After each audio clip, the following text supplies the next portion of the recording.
আল্লাহ রাব্বুল আলামিন তার পবিত্র কালামুল্লাহ শরীফের মধ্যে বলতেছেন, রব্বানা যালামনা আনফুসানা ওয়া ইন লাম তাগফির লানা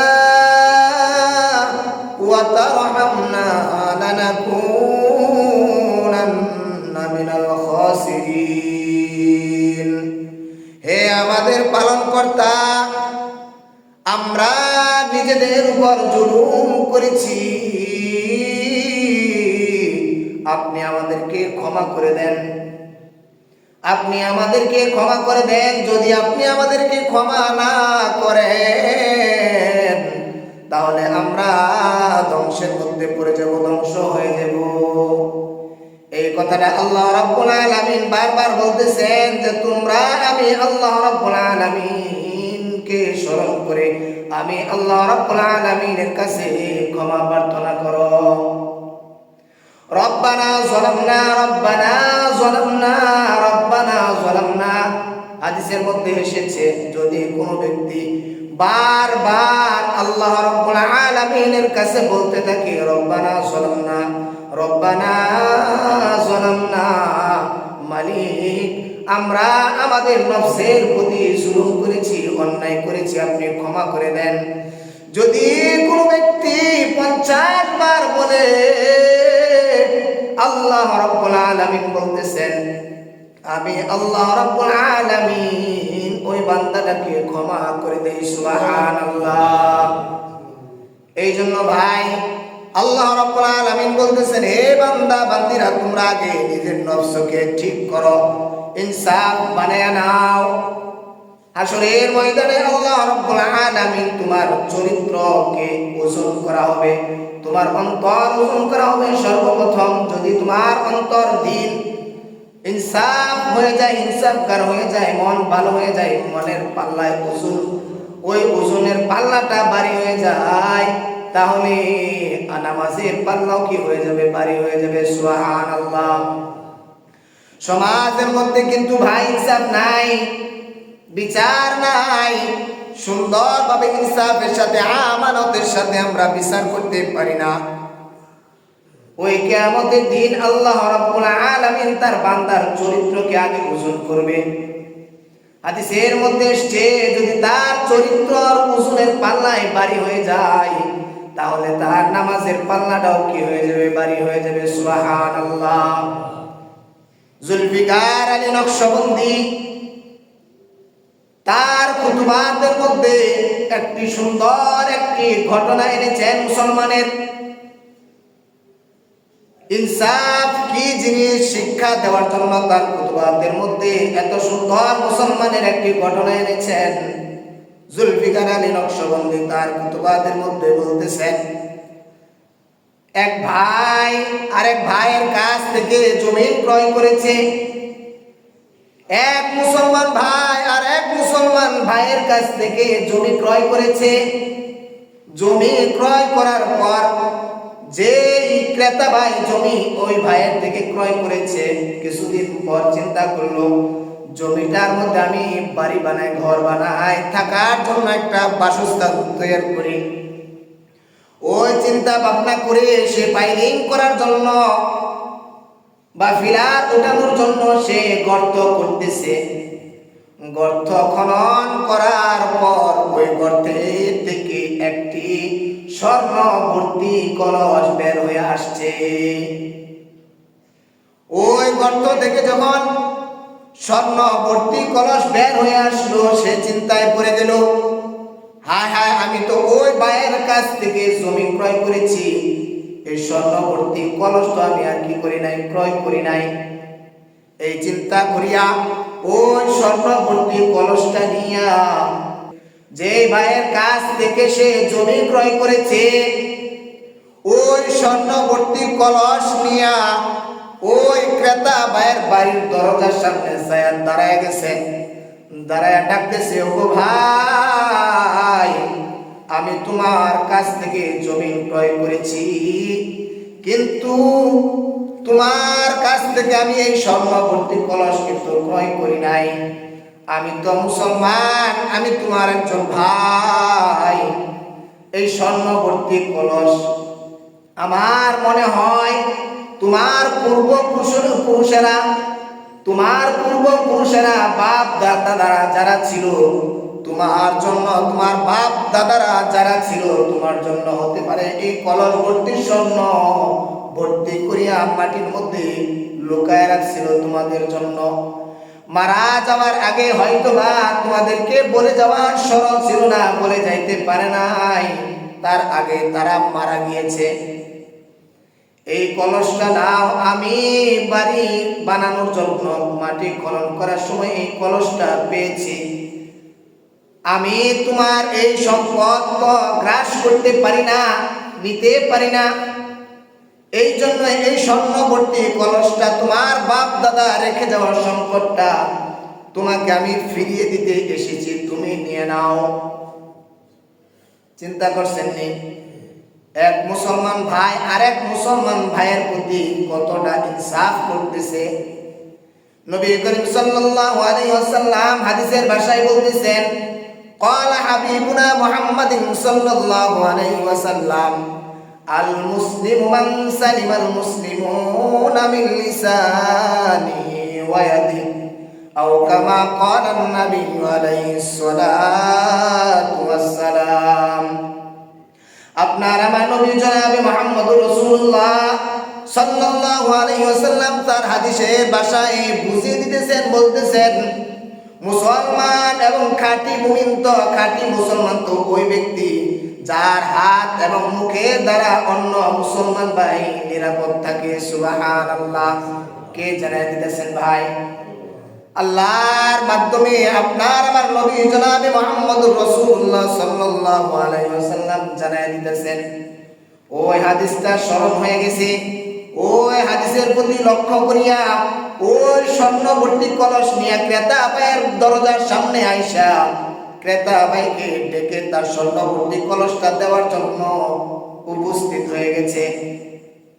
হে মুসলমান, ওই ক্রেতা ভাই কেমন ইমানদার ছিল, কেমন ইনসাফগার ছিল, কেমন ইনসাফওয়ালা ছিল। সে বলতেছে, হে ক্রেতা ভাই, আমি তোমার কাছে জমি বিক্রি করেছি, তোমার এই জমি ক্রয় করেছো, যে এই জমির মধ্যে যে গাছপালা আছে, ফল ফলাদি আছে, এই গাছগুলো কার? ক্রেতা ভাই বলতেছে, এই গাছগুলো তো আমার এই জমির মধ্যে যেহেতু আছে। ক্রেতা ভাই বলতেছে, ভাই যেহেতু এই জমির উপর গাছগুলো তোমার, এই জমির মধ্যে স্বর্ণ ভর্তি কলসটাও কি তোমার? সুবহানাল্লাহ। এক ভাই আর এক ভাইয়ের প্রতি কতটুকু মানে ইনসাফ বলা হয়ে গেছে। ক্রেতা ভাই বলতেছে, না না না, হে ভাই এটা তোমার স্বর্ণ ভর্তি কলস, তুমি নাও, আমাকে এটার ওই হাসরের ময়দানে মাল সামানার হেফাজতের কাঠ করায় তুমি আমাকে দাঁড় করায় না, তোমার সম্পদ তুমি নিয়ে যাও। দুইজনে, একজন আর একজনকে এই স্বর্ণ ভর্তি কলস নিয়ে ধাক্কা ধাক্কি করতেছে একজন আরেকজনকে দেওয়ার জন্য। তারা কিরকম ইনসাফ ওয়ালা ছিল, আল্লাহর প্রতি তাদের কতটুকু ভয় ছিল, একজন আরেকজনের প্রতি আমানতদার কি অবস্থা ছিল। আর এই যুগের মধ্যে যদি আমরা হইতাম, তারা ধাক্কা ধাক্কি করতেছে স্বর্ণ ভর্তি কলস নিয়ে, আর আমরা সামান্য টাকা নিয়ে কি করতাম? টানাটানি শুরু করে দিতাম। ঠিক কিনা? 100 টাকা পাইছে একজনে, এই এটা আমি পাইছি, না এটা আমি পাইছি, কি করে একজন এটা নিয়ে কি করে? পাওনা টাকা নিয়ে মারামারি শুরু করে দেয়। বরঞ্চ পাওনা টাকা যদি রাস্তাঘাটে কেউ পায়, এটা ধরাই নিষেধ, ধরাই নিষেধ। আর আমরা কি করি? এইটা না কইরা টানাটানি শুরু করে দিই। অনেকেই আছে আল্লাহর প্রতি ভয় আছে, যদি এটা সংরক্ষণ করে যাওয়ার পর কেউ নিয়ে এটা খারাপ কাজে ব্যয় করতে পারে, সেই হিসেবে অনেকে পাওনা টাকা ভালো মানুষের কাছে যে দেয়, যে ভাই ওই টাকাটা যদি মালিক পাও দিয়ে দাও, আর না হয় গরিব মিসকিনকে দিয়ে দাও, কিন্তু পাওনা টাকা মসজিদে দেওয়া যাবে না, মাদ্রাসায় দেওয়া যাবে। তো তারা স্বর্ণ ভর্তি কলস নিয়ে একজন আরেকজনকে দেওয়ার জন্য ধাক্কা ধাক্কি শুরু করে দিয়েছে। কি করা যায়? সে ভাই তুমি নাও, ক্রেতা ভাই বলতেছে, না তোমার কাছে আমি জমি বিক্রি করেছি, তোমার সম্পদ তুমি লয়ে যাও। দুইজনে যখন ধাক্কা ধাক্কি শুরু করে দিয়েছে, চিন্তা করলো এখন কি করা যায়। দুইজনেই পরামর্শ করিয়া বলল যে চলো ভাই আমরা যাই, এইটা ইনসাফের সাথে আমানতের সাথে আমাদের যে রাজা আছে, বিচারক আছে, ওই বিচারকের কাছে যাই, তিনি ইনসাফের সাথে আমাদেরকে এটা বুঝাইয়া দিবেন। তারা দুইজনে মিলে স্বর্ণ ভর্তি কলস নিয়ে কি করলো, ওই বিচারকের কাছে যাইলো। বিচারকের কাছে যাইয়া বলতেছে, হে বিচারক ভাই, আমি তার কাছ থেকে জমি ক্রয় করেছি, এই স্বর্ণ ভর্তি কলস তো আমি ক্রয় করি নাই, তাকে তুমি বলে দাও যে এই স্বর্ণ ভর্তি কলসটা যেন সে নিয়ে যায়। চিন্তা করেন, না আমি জমি বিক্রি করেছি, এই জমি কেমন জানি মিন অজহিন, জমির সাথে বিক্রি হয়ে গিয়েছে। স্বর্ণবর্তী কলসটাও কি করছে, জমির সাথে বিক্রি হয়ে গেছে। চিন্তা করেন বিচারক ইনসাফের সাথে কিভাবে সুন্দরভাবে সে সলিউশন দিতেছে। বিচারক বলতেছে, ভাই, ক্রেতা ভাইকে বলতেছে তোমার কোনো ছেলে আছে কিনা, আর বিক্রেতা ভাইকে বলতেছে তোমার কোনো মেয়ে আছে কিনা। দুজনেই বলতেছে হ্যাঁ আমার একটা বিয়ার উপযুক্ত ছেলে আছে। আর বিক্রেতা ভাই বলতেছে হ্যাঁ আমারও একজন মেয়ে আছে বিয়া দেওয়ার উপযুক্ত। দুইজনটি যখন বয়সের কথা জিজ্ঞাসা করা হলো, বয়স কি, বিবাহের হয়েছে কিনা, দুইজনেই বলেছেন আমার ছেলে বিবাহের উপযুক্ত একটা ছেলে আছে আমার কাছে, আমার ছেলে। ওই বিক্রেতা ভাই বলতেছে আমার কাছে আমার একজন বিয়ার উপযুক্ত মেয়ে আছে। ওই বিচারক ভাই বলতেছে, রে ভাই, আল্লাহ রাব্বুল আলামিন তোমাদের এত সুন্দর একটা ব্যবস্থা করে রেখেছেন যে দুইজনের মিল আছে, অর্থাৎ তোমরা দুইজন একজন আরেকজনের আত্মীয় হয়ে যাও। সুবহানাল্লাহ। বিচারক কি সুন্দর ইনসাফ করতেছে। আর আমরা বিচারক হইলে কি করি, যে তোরা দুইজন যেহেতু মারামারি লাগছ, স্বর্ণবর্তী কলস লইয়া, এই স্বর্ণটা আমার কাছে রাইখা যা, তখন দুইজন নেওয়া লাগবো না। এখন এর বিচারক কি, যেদিকে টাকা একটু বেশি যায় সেদিকে কি করে, কথা কয়, রায় দিয়া দেয়। এটা কি ইনসাফ? তাদের ইনসাফ কিরকম ছিল, তাদের কত সুন্দর বিচারক, কত সুন্দর সলিউশন দিয়ে দিয়েছে। এ ভাই, তোমরা দুইজন আত্মীয় হয়ে যাও, তোমার মেয়েকে তার ছেলের সাথে বিবাহ দিয়ে দাও। বিবাহ দিয়া এই স্বর্ণবর্তী কলসটা ওই ছেলে এবং মেয়েকে দুইজনে মিলে মালিক বানায় দাও। সুবহানাল্লাহ। কত সুন্দর সলিউশন দিয়েছে বিচারক। আর আমরা কি করি, এরকম সলিউশন তো দিব তো দূরকে বাদে, ওই দুইজন যখন মারামারি লাইগা যায়, যে জিনিসটা নিয়ে মারামারি লাইগা গেছে, ওই বিচারক কি করে, তোমরা যেহেতু দুইজন মারামারি শুরু করে দিয়েছ, এই সম্পদটা আমার কাছে তোমরা রাইখা যাও, আমারই হয়ে যাক। ইনসাফ নবী শিক্ষা দিয়েছে। আমরা দুনিয়ার মোহে পাগল হয়ে গেছি। দুনিয়া করতে করতে আমাদের জীবনটাই শেষ হয়ে গিয়েছে। আল্লাহর নবী বলতেছে, ক্বালা হাবিবুনা মুহাম্মাদিন সাল্লাল্লাহু আলাইহি ওয়াসাল্লাম, হুব্বুদ দুনিয়া রাসু কুল্লি খাতিআহ, আও কামা ক্বালা an-নবী আলাইহিস সালাতু ওয়াস সালাম। দুনিয়ার ভালোবাসা, দুনিয়ার মুহাব্বত, আল্লাহর নবী বলতেছেন দুনিয়ার ভালোবাসা, দুনিয়ার মুহাব্বত সমস্ত গুনাহের মূল। দুনিয়ার মুহাব্বত কি ভাই? সমস্ত গুনাহের মূল। ইনসাফ তো নাই আমাদের মধ্যে। ইনসাফ কোথায়? এক ভাই আরেক ভাইয়ের কাছ থেকে জমি নেওয়ার জন্য পাগল হয়ে যায়। যেমন এখন কি জানি ক্ষেত খামার শুরু হয়েছে করা, হ্যাঁ, বাতর কাটে না, বাতর কাটে, আল সুয়ার করে কি করে, বাতর কাটে, ভাইয়া করে, বা পানি দেওয়ার সময় এখন তো পাইপ দিয়ে পানি দেয়, আমরা শুনুর সময় দেখছি ড্রেন করতো কিনা, এই ড্রেন দিয়ে কি করতো, সেলো মেশিন দিয়ে পানি দিত। যখন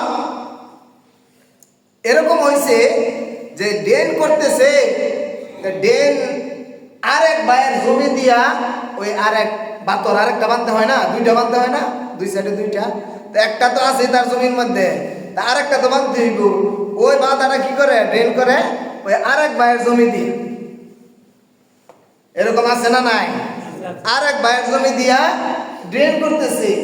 যখন পানি টানি শেষ, এই বছর দাওয়া মারা খাওয়া শেষ হয়ে গেছে, পরে এই বাতরটা যে এখন এক করবো, রোয়া লাগানোর পর বায়া করার পর মনে করেন এখন আর পানি দেওয়ার প্রয়োজন পড়তেছে না, বাতরটা কি করতে হইব, এখন বাইঙ্গা বালাইতে হইব, মিশাইয়া দিতে হইব জমির সাথে। মিশাই কোন দিক দিয়া, তার জমি যে দিক দিয়ে দিক দিয়া মিশা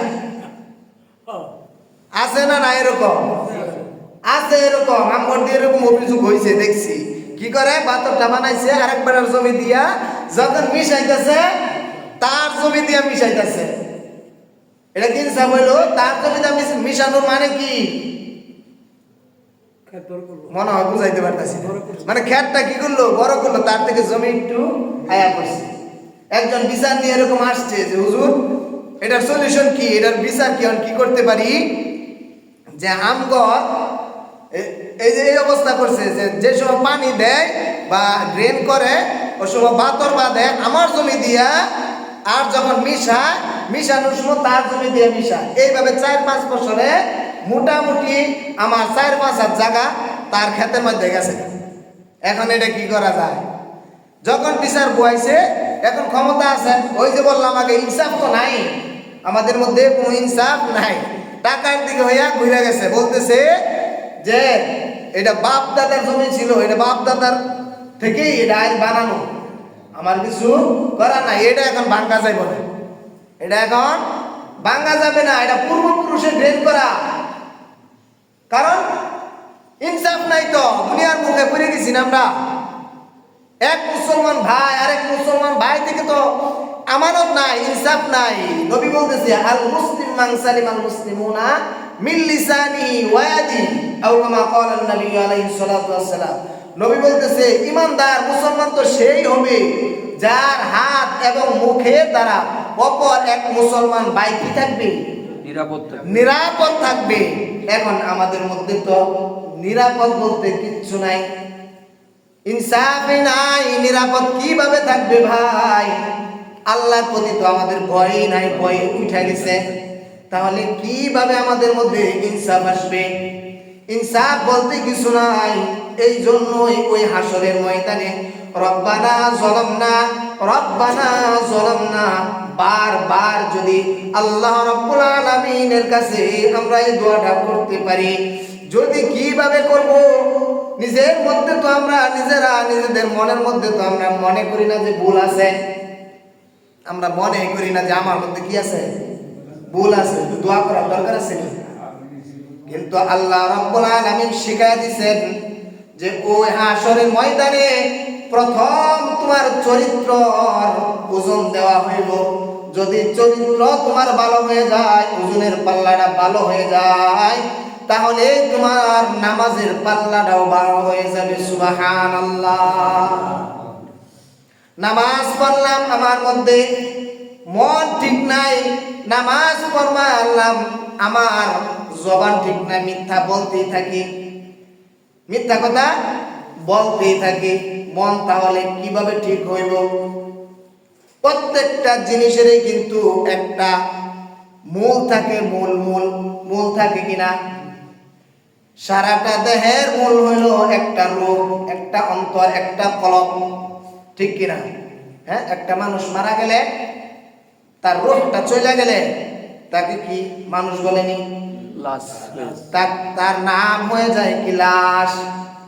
অমুক ব্যক্তির লাশটা পড়ে আছে, আব্দুর রহমানের লাশ পড়ে আছে, আব্দুল করিমের লাশ পড়ে আছে, ঠিক কিনা? এরকম হয়তো বলা হয়। এই জন্যই আল্লাহ রাব্বুল আলামিন বলতেছেন, হে মুসলমানেরা, তোমরা বারবার আমি আল্লাহ রাব্বুল আলামিনের কাছে ক্ষমা চাও।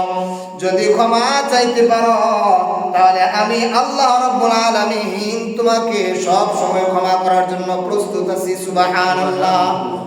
রব্বানা যালামনা আনফুসানা ওয়া ইল্লাম তাগফির লানা ওয়া তারহামনা লানাকুনান্না মিনাল খাসিরিন।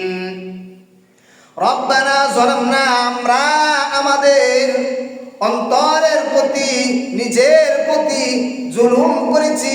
আল্লাহ রাব্বুল আলামিন শিখায়া দিতেছেন, তোমরা তোমাদের অন্তরের প্রতি, দিলের প্রতি, শরীরের প্রতি, দেহের প্রতি জুলুম করেছ।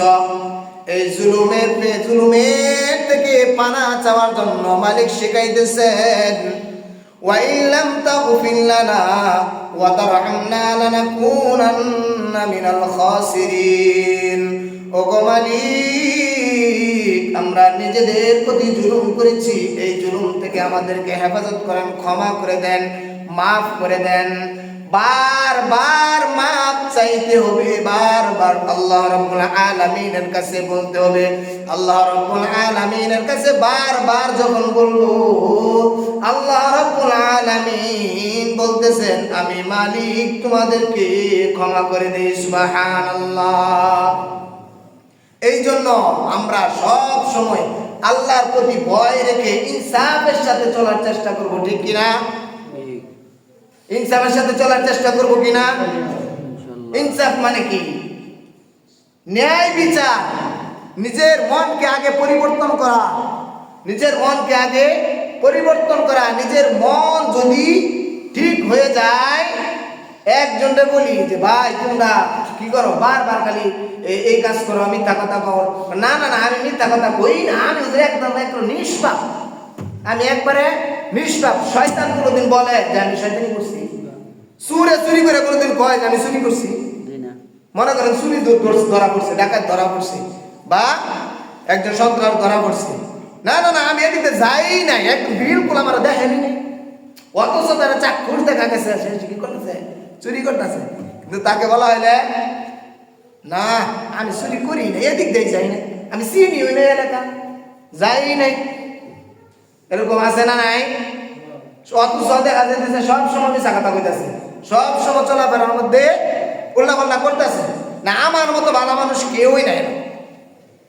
এরকম কথা বলছে, আমি মিশা কথা আমতালি কইতেছি না, আমি বাস্তব যাই না, শুই না, কথা বলে পরে বলতেছি। এরকম মানুষ আমাকে বলছে যে না হুজুর আমি একটা বিলকুল মিশা কথা বলছি, আমার কোনো অপরাধ নাই। অপরাধ করে কেউ স্বীকার করে? কি বলেন আপনারা? অপরাধ করে কেউ স্বীকার করে? করতে চায় না, করেই না।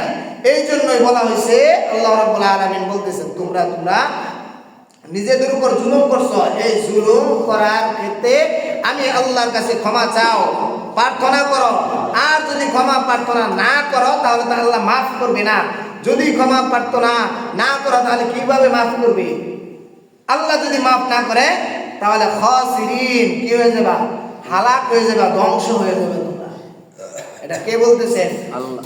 ইমাম সাহেব বলতেছেন, হুজুরে বলতেছে না না, আল্লাহ রাব্বুল আলামিন এই কোরআনের মধ্যে বলতেছে, রব্বানা যালামনা আনফুসানা ওয়া ইল্লাম তাগফির লানা ওয়া তারহামনা লানাকুনান্না